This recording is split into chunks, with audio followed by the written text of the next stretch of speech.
इस वीडियो में हम पास्ट कंटिन्यूअस टेंस के इंट्रोगेटिव एंड नेगेटिव सेंटेंसेस का अध्ययन करेंगे कि इनको एक हिंदी वाक्य से इंग्लिश में किस प्रकार ट्रांसलेट किया जाता है। तो सबसे पहले देखिए आप नेगेटिव सेंटेंस की क्या स्ट्रक्चर होगी। सभी टेंसेस में नेगेटिव सेंटेंसेस की स्ट्रक्चर क्या होगी। सबसे पहले आपको क्या लिखना है, सब्जेक्ट लिखना है। उसके बाद आप क्या लिखेंगे, हेल्पिंग वर्ब लिखेंगे। उसके बाद क्या लिखेंगे, नोट। उसके बाद मैन वर्ब। उसके बाद ऑब्जेक्ट। उसके बाद कोई समय स्थान सूचक शब्द हो उसको लिखेंगे। तो अभी तक हमने इस टेंस में जो अफर्मेटिव सेंटेंसेस बनाए थे और नेगेटिव सेंटेंसेस अब बना रहे हैं, तो इसमें परिवर्तन क्या किया है हमने, ये ध्यान देंगे। यहाँ हेल्पिंग वर्ब और मैन वर्ब के बीच क्या लगा दिया, नोट लगा दिया। बस इतना ही चेंज है, बाकी सेम स्ट्रक्चर वही है। तो सबसे पहले इस सेंटेंस को देखेंगे, तुम मेरी सहायता नहीं कर रहे थे। तो यहाँ नहीं शब्द आया, मतलब नेगेटिव सेंटेंस है। तो सबसे पहले यहाँ कैसे लिखेंगे इसको, सभी टेंसेस जब आप पढ़ लोगे तब आपको सबसे पहले एक दिए हुए सेंटेंस का टेंस पहचानना है। उस टेंस को कैसे पहचानेंगे, लास्ट में थे देखा तो आपने उस सेंटेंस का नाम क्या दिया, पास्ट, और रहे देखा तो उस सेंटेंस का नाम आपने क्या दिया, कंटिन्यूअस। ठीक है, अब कंटिन्यूअस टेंस कैसे बनता है, बी प्लस वर्ब की फोर्थ फॉर्म। चूंकि यहाँ पास्ट आया है इसलिए बी का भी कौन सा रूप लिख देंगे, पास्ट रूप लिख देंगे। तो क्या हो जाएगा, वॉज वर। तो इस प्रकार इस सेंटेंस में हेल्पिंग वर्ब तो क्या लगेगी, वॉज वर, और मैन वर्ब की कौन सी फॉर्म आएगी, चौथी फॉर्म, मतलब वर्ब की फर्स्ट फॉर्म के आगे आईएनजी लगाना है। अब इस सेंटेंस में आपको पहले ये डिसाइड करना है कि वर्ब कौन सी है, ऑब्जेक्ट कौन सा है और सब्जेक्ट कौन सा है। तो चलिए देखते हैं इसको। इस वाक्य में सहायता कर रहे थे, ये क्या हो गई, वर्ब हो गई। सहायता कर रहे थे, ये क्या हो गई, वर्ब हो गई। सहायता करना क्या होता है, वर्ब क्रिया होती है। अब सहायता कौन कर रहा था, हु का उत्तर क्या आएगा, तुम। तो ये क्या हो जाएगा, सब्जेक्ट हो जाएगा। और जिसकी सहायता की जा रही है वो उसका क्या, इस सेंटेंस का क्या हो जाएगा, ऑब्जेक्ट हो जाएगा। तो यहाँ मेरी क्या हो जाएगा, ऑब्जेक्ट। ठीक है, अब इस स्ट्रक्चर को फॉलो करते हुए इस सेंटेंस को हम इंग्लिश में लिखेंगे। तो चलिए देखते हैं कैसे बनेगा। सबसे पहले आप इस स्ट्रक्चर को देखिए। सबसे पहले सब्जेक्ट आया है, इस वाक्य का ये सब्जेक्ट है तुम। तो यहाँ क्या लिख देंगे, यू। इसके बाद आप क्या लगाएंगे, हेल्पिंग वर्ब क्या लगाएंगे, यू के साथ हेल्पिंग वर्ब क्या लगेगी, वर, यू वर। उसके बाद लगाएंगे हमें, नेगेटिव सेंटेंस है इसलिए क्या लगा देंगे, नोट। तो you were note help, first form हो गई, इसके आगे आईएनजी लगा देंगे तो क्या बन जाएगा, helping. You were note helping, object क्या हो जाएगा, मी। ठीक है, तो इस स्ट्रक्चर, इस सेंटेंस को देखिए कैसे बनाया है हमने। सबसे पहले क्या लिखा, सब्जेक्ट लिखा, उसके बाद हेल्पिंग वर्ब लिखी, उसके बाद नोट लिखेंगे। ठीक है, उसके बाद मैन वर्ब, उसके बाद ऑब्जेक्ट। तो इस स्ट्रक्चर को फॉलो करते हुए हमने ये नेगेटिव सेंटेंस इंग्लिश में ट्रांसलेट किया है। इसी प्रकार अगला वाक्य देखिए, मैं स्कूल नहीं जा रहा था। तो सबसे पहले देखिए नहीं शब्द है, इसका मतलब ये नेगेटिव सेंटेंस है। नहीं शब्द है इसका मतलब क्या हो गया, ये नेगेटिव सेंटेंस है। और नेगेटिव सेंटेंस की स्ट्रक्चर क्या होगी, सबसे पहले आप सब्जेक्ट रखिए, उसके बाद आप हेल्पिंग वर्ब लगाइए, उसके बाद नोट लगाइए, उसके बाद मैन वर्ब, उसके बाद ऑब्जेक्ट। सभी टेंसेस में नेगेटिव सेंटेंस की स्ट्रक्चर यही रहेगी। ठीक है, अब इस टेंस के हेल्पिंग वर्ब क्या है, वॉज वर। तो आप वॉज वर के बाद नोट लगाइए, उसके बाद आईएनजी फॉर्म में लिख दीजिए। तो सबसे पहले देखिए, जा रहा था, ये तो क्या हो गई, वर्ब। कौन जा रहा था, हु का उत्तर क्या होगा, मैं। ये क्या हो गया, सब्जेक्ट। इसमें व्हाट का और हुम का कोई उत्तर नहीं मिल रहा है, मतलब क्या का और किसको का कोई उत्तर नहीं मिल रहा है। इट मीन्स इस वाक्य में ऑब्जेक्ट नहीं है। अब आना और जाना वर्ब के बाद आपको क्या है, स्थान दिया हुआ मिलेगा, और उस स्थान को लिखने से पहले आप क्या लगा देंगे, टू लगा देंगे। ठीक है, तो सबसे पहले क्या रखेंगे, सब्जेक्ट लिखेंगे आई। आई के साथ क्या लगेगा, इस टेंस में ध्यान रखें, आई के साथ क्या लगेगा, वॉज। हमने सब्जेक्ट रखा, उसके बाद हेल्पिंग वर्ब लिखी वॉज, उसके बाद क्या लगा देंगे, not. I was not, go क्या गया, एनजी लगा दी, going. I was not going to school, I was not going to school. इस प्रकार आपने देखा कि नेगेटिव सेंटेंसेस में आपको एक ही परिवर्तन करना है कि आप हेल्पिंग वर्ब के बाद क्या लगा देंगे, नोट लगा देंगे, ठीक है। बाकी अफर्मेटिव जैसी स्ट्रक्चर है, इसमें कोई ज़्यादा समझाने वाली बात नहीं है। अगर आपको अफर्मेटिव सेंटेंसेस आ रहे हैं तो आप नेगेटिव सेंटेंसेस भी बना सकते हो। आपको क्या करना है, हेल्पिंग वर्ब के जस्ट बाद आप नोट लगा दीजिए और उसके बाद लगा दीजिए मेन वर्ब। अब हम बात करते हैं इंट्रोगेटिव सेंटेंसेस की। तो प्रश्नवाचक वाक्य की स्ट्रक्चर क्या होगी, हमने ये प्रेजेंट कंटिन्यूअस में भी पढ़ा था और इस टेंस में पढ़ने जा रहे हैं। इंट्रोगेटिव सेंटेंसेस दो प्रकार के होंगे। पहले के कौन से होंगे, जिनका उत्तर आप यस और नो में दे सको, जिनका उत्तर आप यस और नो में दे सको। तो यस नो क्वेश्चन वाले किस प्रकार स्टार्ट होंगे, यस नो वाले क्वेश्चन हैं वो हेल्पिंग वर्ब से स्टार्ट होंगे, उसके बाद सब्जेक्ट आएगा, उसके बाद मेन वर्ब आएगी, उसके बाद ऑब्जेक्ट आएगा, उसके बाद रिमेनिंग पार्ट से लिख देंगे। अब आप ध्यान दीजिए कि इसमें हमने किया क्या है। अफर्मेटिव सेंटेंसेस में सब्जेक्ट के बाद हेल्पिंग वर्ब आ रही थी और इस सेंटेंस में हम हेल्पिंग वर्ब को सब्जेक्ट से क्या रख रहे हैं, पहले रख रहे हैं, ठीक है। दूसरे प्रकार का वाक्य कैसा होगा, WH वर्ड से शुरू होने वाला। तो WH वर्ड से शुरू होने वाले सेंटेंस की स्ट्रक्चर भी लगभग यस नो क्वेश्चन वाले सेंटेंस की स्ट्रक्चर जैसी है। यहाँ सबसे पहले क्या लगा देंगे, WH वर्ड लगा देंगे, उसके बाद आप हेल्पिंग वर्ब लगाएंगे, हेल्पिंग वर्ब के बाद सब्जेक्ट, उसके बाद मेन वर्ब, उसके बाद ऑब्जेक्ट, उसके बाद कोई बचा हुआ भाग लिख देंगे, लास्ट में प्रश्नवाचक चिन्ह लगा देंगे। तो इस प्रकार आप इंट्रोगेटिव सेंटेंसेस बना सकते हो। तो चलिए हमें इस हेल्पिंग वर्ब से शुरू होने वाले सेंटेंसेस बनाते हैं। क्या वह अपने मित्रों के साथ क्रिकेट खेल रहा था। तो सबसे पहले आप क्या करेंगे, ये डिसाइड कर लेंगे वर्ब कौन सी है। खेल रहा था, ये क्या हो गई, वर्ब हो गई। कौन खेल रहा था, वह क्या हो गया, सब्जेक्ट हो गया। क्या खेल रहा था, उत्तर आएगा क्रिकेट, ये क्या हो गया, ऑब्जेक्ट हो गया। अब इसके बाद किसके साथ खेल रहा था, इसका उत्तर मिला रिमेनिंग पार्ट्स में लिखेंगे। ये भाग रिमेनिंग पार्ट्स में ऑब्जेक्ट के बाद लिखा जाएगा। यहाँ इस वाक्य में आप देखेंगे वाक्य के स्टार्टिंग में क्या है, क्या आया है, तो आप क्या करेंगे, इस स्ट्रक्चर से इससे सेंटेंस को बनाएंगे। सबसे पहले आपको हेल्पिंग वर्ब लिखनी है। तो यहाँ सब्जेक्ट क्या है, ही के अकॉर्डिंग क्या लग जाएगा, वॉज लग जाएगा, वॉज ही, उसके बाद main verb, was he playing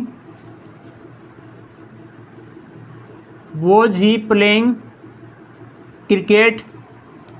हमने क्या किया है, सबसे पहले हेल्पिंग वर्ब लगाई है, उसके बाद सब्जेक्ट, उसके बाद मेन वर्ब, उसके बाद ऑब्जेक्ट। अब इसकी इंग्लिश लिखेंगे अपने मित्रों के साथ। मैंने प्रीवियस वीडियो में भी एक सेंटेंस में बताया था कि हिंदी में जो प्रेपोजिशन है वो उस शब्द के बाद लिखी जाती है, जैसे अपने मित्रों के साथ। अब इसकी इंग्लिश अंग्रेजी में पहले लिखेंगे, ठीक है। तो के साथ की इंग्लिश यहाँ क्या हो जाएगी, विद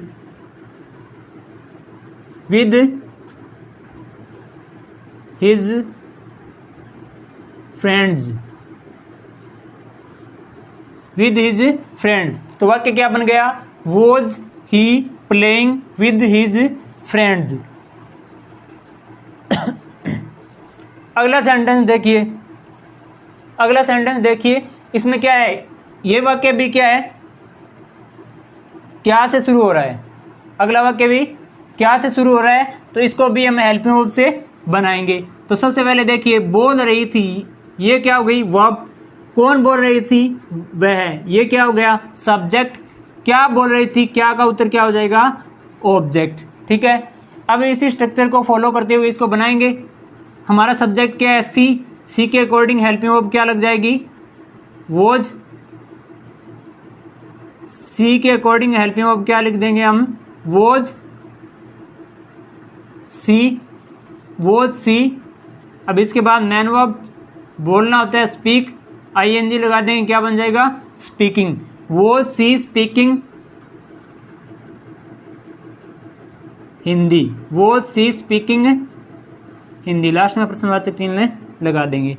तो हमने सबसे पहले क्या लिखी, हेल्पिंग वर्ब, उसके बाद सब्जेक्ट, उसके बाद मैन वर्ब, उसके बाद ऑब्जेक्ट। ठीक है, इस प्रकार क्या से शुरू होने वाले सेंटेंस से हम सबसे पहले हेल्पिंग वर्ब लिखेंगे और उसके बाद सब्जेक्ट, उसके बाद मैन वर्ब, उसके बाद ऑब्जेक्ट लिखकर बनाएंगे। अगला हमारा सेंटेंस है वो WH वर्ड से शुरू होगा। इस सेंटेंस को आप देखिए, तुम लड़के को क्यों पीट रहे थे, या तुम उस लड़के को क्यों पीट रहे थे। तो यहाँ देखो, सबसे पहले यहाँ प्रश्नसूचक शब्द क्या है, क्यों। यहाँ प्रश्नसूचक शब्द क्या है, क्यों। तो पीट रहे थे, ये तो क्या हो गई, वर्ब। कौन पीट रहे थे, तुम, ये क्या हो गया, सब्जेक्ट। किसको पीट रहे थे, लड़के को, तो ये क्या हो गया, ऑब्जेक्ट। ठीक है, अब यहाँ WH वर्ड क्या है, क्यों, क्यों की इंग्लिश बनेगी वाई। तो सबसे पहले हमें WH वर्ड से वाक्य शुरू करेंगे, इसलिए हमने क्या लिख दिया, वाई। अब हमें WH वर्ड के बाद क्या लगाएंगे, हेल्पिंग वर्ब लगाएंगे। हेल्पिंग वर्ब सब्जेक्ट को देख के लगाई जाती है, तो सब्जेक्ट हमारा क्या है, यू है। यू के अकॉर्डिंग क्या लग जाएगी, वह, वाई व यू, वाई व यू। पीटना क्या होता है, बीट, आईएनजी फॉर्म लगा देंगे, beating. Why were you beating the boy, why were you beating the boy. तो सबसे पहले हमने क्या किया, WH वर्ड लिखा, उसके बाद हेल्पिंग वर्ब लगाई, उसके बाद सब्जेक्ट रखा, उसके बाद मैन वर्ब, उसके बाद ऑब्जेक्ट। ठीक है, इसी प्रकार हम नेक्स्ट सेंटेंस को बनाएंगे, वे उन दिनों कहाँ रह रहे थे, वे उन दिनों कहाँ रह रहे थे। तो ये सेंटेंस भी, इसमें भी क्या है, WH वर्ड आया है, इसमें भी क्या है, WH वर्ड आया है। तो यहाँ क्या करेंगे हम, सबसे पहले इस WH वर्ड को लिखेंगे। ठीक है, तो इस वाक्य को पहले देख लेते हैं। रहना क्या हो गई, वर्ब। कौन रह रहे थे, वे, ये हो गया सब्जेक्ट। इसमें व्हाट का और हुम का कोई उत्तर नहीं आ रहा है, मतलब क्या का और किसको का कोई उत्तर नहीं आ रहा है। इट मीन्स इसमें ऑब्जेक्ट नहीं है, तो ऑब्जेक्ट नहीं है तो आप इसको छोड़ दीजिए। अब इसके अलावा क्या दे रखा है, उन दिनों, समय दे रखा है। ठीक है, उन दिनों की अंग्रेजी क्या बन जाएगी, दी, उन दिनों की अंग्रेजी बन जाएगी दोज डेज। ठीक है, तो इसे WH वर्ड से शुरू होने वाले स्ट्रक्चर के अकॉर्डिंग बनाएंगे। कहाँ की इंग्लिश क्या हो जाएगी, वेयर, कहाँ की इंग्लिश हो जाएगी, वेयर, वेयर। वे के अकॉर्डिंग हेल्पिंग वर्ब क्या आ जाएगी, were, where were they living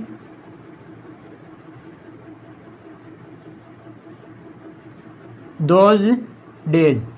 ठीक है, सबसे पहले हमने क्या लिखा, WH वर्ड लिखा, उसके बाद हेल्पिंग वर्ब लगाई, उसके बाद सब्जेक्ट लिखा, उसके बाद मैन वर्ब। इस वाक्य में ऑब्जेक्ट है नहीं और रिमेनिंग पार्ट्स की जगह हमने क्या लिख दिया, दोज डेज, उन दिनों। Why were they living, sorry, where were they living those days, वे उन दिनों कहाँ रह रहे थे। इसी प्रकार हम अगला सेंटेंस देखेंगे, आप उस समय क्या कर रहे थे। तो इस वाक्य में आप देखेंगे, कर रहे थे, ये तो क्या हो गई, वर्ब। कौन कर रहे थे, आप, ये क्या हो गया, सब्जेक्ट। इसमें हमें क्या से, मतलब ऑब्जेक्ट के बारे में पूछा है या क्रिया के बारे में पूछा है, इसमें ऑब्जेक्ट नहीं दे रखा है। ठीक है, तो क्या की इंग्लिश क्या हो जाएगी, वॉट। ठीक है, उस समय की इंग्लिश हो जाएगी एट दैट टाइम। ठीक है, तो इसको हम बनाएंगे WH वर्ड से। क्या इसकी इंग्लिश क्या होगी, वोट होगी। तो सबसे पहले WH वर्ड क्या लिखेंगे, वोट। अब हमारा सब्जेक्ट क्या है, आप मतलब यू के अकॉर्डिंग क्या लग जाएगा, वर।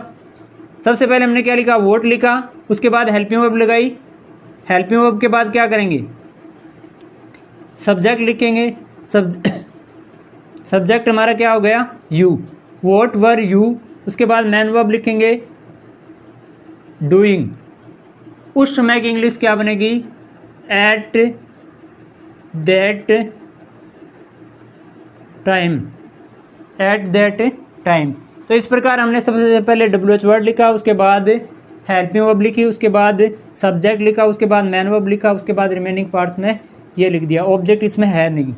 ठीक है, ऐसे अगला सेंटेंस देखिए, क्या माली पौधों को पानी दे रहा था।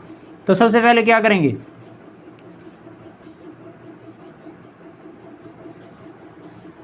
पानी देना क्या हो गई, वर्ब। ठीक है, कौन दे रहा था, माली, सब्जेक्ट हो गया। किसको दे रहा था, पौधों को, ये क्या हो गया, ऑब्जेक्ट हो गया।